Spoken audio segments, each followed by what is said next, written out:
Who, what, where, when, why, how. In this episode of Be the 25, Dr. Sharon O'Hara explores the powerful role questions play in shaping a stronger and more personal faith. Join us and see how the simple but mighty act of asking questions can propel your faith forward. Buckle up. This episode takes off in 3, 2, 1.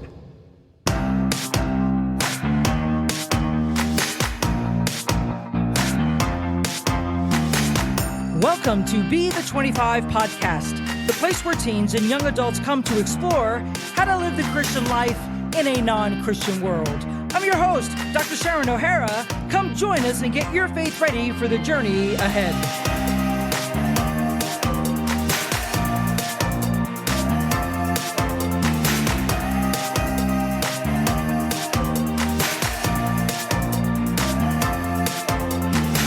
Well, thank you for that very unique introduction. Welcome, everyone, to another episode of Be the 25. And today, I'm talking questions and I'm taking questions. We're delving into the powerful role that questions play in shaping a more personal and resilient faith. Now, let's get down to the basics. A question is simply a request for information. Information you want or you need. Asking questions is the way we explore, learn, clarify things, and understand them better. It's the tool we use to dig deeper, to find out more, or simply to satisfy our curiosity about something. Whether you're wondering about the latest meme trend, trying to figure out a tricky math problem, or pondering life's big mysteries, asking questions is what sets you on the path to discovering and understanding the world around you. Now imagine for a minute what the world would be like if nobody asked questions. Now, I know that's a question in itself, but think about it. Without questions, the world would be a stagnant place, void of progress. It would be like a video game with no levels to beat or no way to unlock secret rooms. Why, you could never improve your gameplay. Without questions, our conversations with others would be boring and incomplete. Asking them questions is the link to deeper connections. How can you get to know someone without asking questions? Hey, what's your name? Where do you live? What do you like to do? Do you want to go out with me? What's your phone number? What time can I pick you up? Matter of fact, you could never ask, will you marry me? Without questions, there'd be no answers, no growth, no progress, no new ideas, and no means to seek out the truth. But thank God we can ask questions, and thank God we can ask spiritual questions too. Because it's the very questions we ask and the answers we receive that help propel our faith forward. There is value in asking who, what, where, when, why, and how. Questions play a major role in discovering truth and understanding that truth. Those doubts and questions you may have, they're building blocks to deeper faith. Doubts lead to questions. Questions lead to answers. Answers lead to truth, and the truth sets us free. Now, let's get down to the nitty-gritty here. Don't be afraid to ask questions or question things about your faith. Asking questions, it's a natural part of growing up. It really is okay to rethink what you believe and why you believe it. Now, some people in the church get this all wrong. They think if you question something you've been taught, you're being disloyal, rebellious, maybe sinful, or you just don't have enough faith to believe. Well, that's simply not true. First of all, you have every right to question everything you've been taught, and don't let anyone tell you otherwise. Why? You need to make sure it's true for yourself so you can own it and make it your personal faith, not piggyback on the faith of others. You see, there's value in asking questions. There's value in questioning spiritual things. It's interesting to me. You raise your hand in math class or go to your math teacher when you have a question, and nobody sees anything wrong with that. You should be able to do the same things with your spiritual questions. You see, just as your unanswered math question can affect the outcome of your grade and overall GPA, think about how an unanswered spiritual question can affect the outcome of your spiritual formation and perhaps even your soul. So ask questions. Did you know that when Jesus was on the brink of entering adulthood, he had questions too? Oh, it's absolutely true. It's the only story, actually, that we have of Jesus during his adolescent years, and it's recorded right in the Bible. Jesus was transitioning into an adult, just like many of you are right now. He grew up in a home that observed God's laws, just like many of you. His parents taught him the Bible. Yeah, it was just the Old Testament at that time, but his parents taught him the Bible, just like many of you. He knew many scriptures, just like many of you. But Jesus had questions, and he didn't keep those questions to himself. In Luke 2, Jesus traveled to Jerusalem with his parents to attend a religious festival. And the scripture tells us that he was just 12 years old. That was the age a child started reaching adulthood back in the first century. After the festival was over, all the family started heading back home, but Jesus' parents weren't aware that Jesus had stayed behind. People often traveled in groups back then to prevent being jumped by robbers. Mary and Joseph probably assumed that Jesus was somewhere in the big group, perhaps walking around with those who were around his age, just like you do with your friends.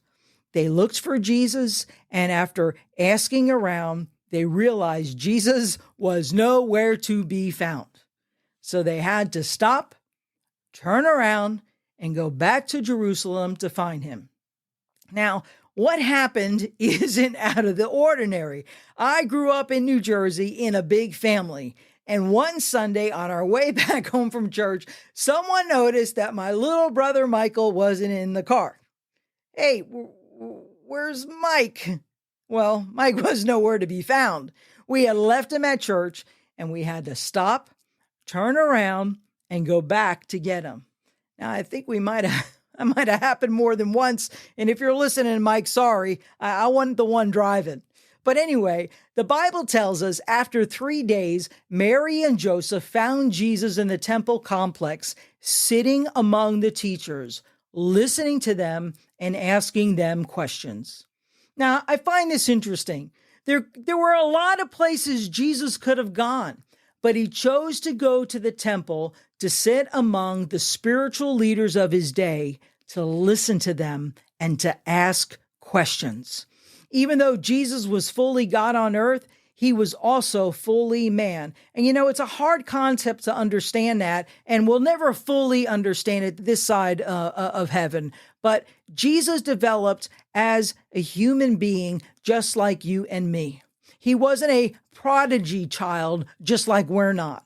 And Luke 2:52 tells us Jesus kept increasing in wisdom and stature and in favor with God and men.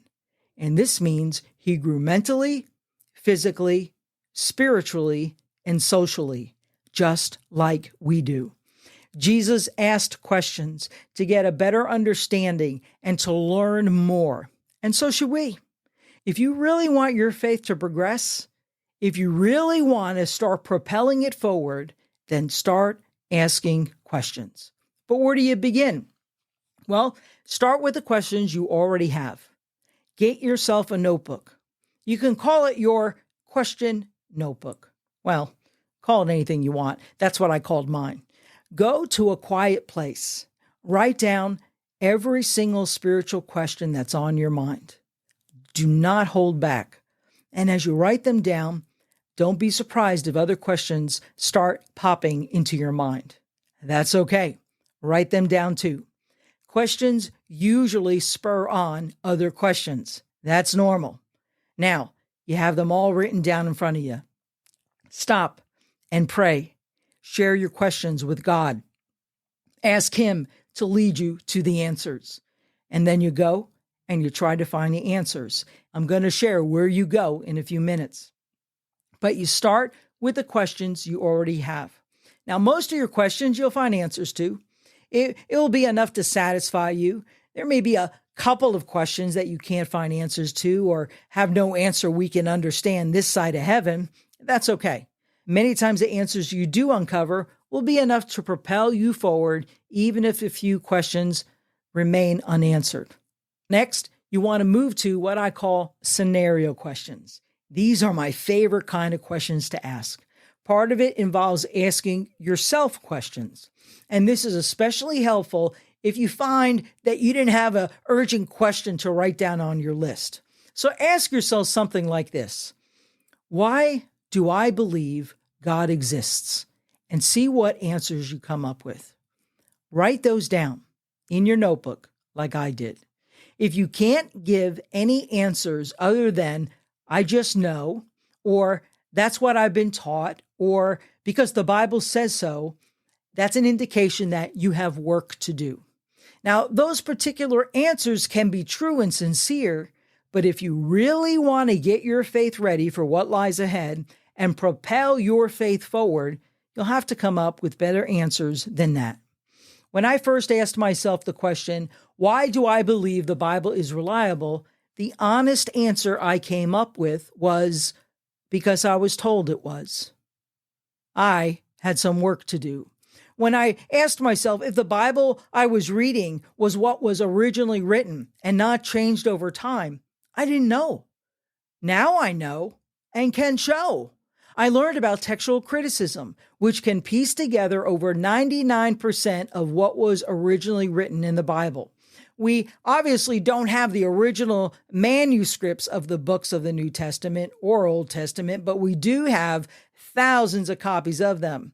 And regarding the New Testament, those date from anywhere from the 1st century to the 15th century. And by comparing them to each other, we get over 99% of what was originally written. And that less than 1% that we can't determine, well, those things don't have anything to do with any doctrinal belief or teaching. So question yourself and see how you do, and go exploring for solid answers. Now, the other way to use scenario questions is to ask yourself this. What if someone asks me so-and-so? And I love this one. Think of the topics and things from current events that other people could ask you. Like, why can't a person be born with the wrong gender? Or how can you reconcile faith and science? Or how do you merge your faith with your vocation? Write down your answers. Write them down. Go get more answers. Try to come up with not one, not two, but a few good responses, and practice giving those responses too. Doing that will do this. It will help you not be so caught off guard if someone asks you a question you wrote down or something similar to it.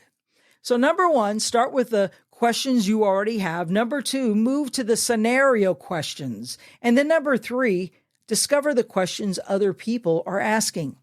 And to do this, all you need to do is Google top 10 objections to Christianity. Write those down and work them as if someone was speaking to you and raising these objections. Again, try to come up with not one, not two, but a few good responses, and practice giving those responses too. When you start working your way down your list of questions, whether they're your own, whether they're made-up scenarios, or top questions others ask, something happens. You start developing a deeper, more personal connection to your faith. You gain clarity and the fog lifts. You start gaining confidence in what you believe. Why, your faith starts becoming more personal to you. You start owning your faith for yourself, perhaps for the very first time. It's not just mom or dad's. It's not your friends. It's yours. And your personal relationship with God deepens. How could it not? Because you're filled with such peace inside from knowing the truth, and you become so grateful to Him for revealing it to you. So get those pens and notebooks out, because this could be your year to own your faith like never before. It could be a big moment in your faith journey. Now, some teens and young adults aren't quite sure who to go to for answers. Parents, teacher, youth pastor, senior pastor, Siri, Alexa, or they're afraid to. Listen, your questions really do matter. And how other people respond to your questions really matters too. Parents, teachers, youth pastors, believers who have been on the journey longer than you have, these are all good options.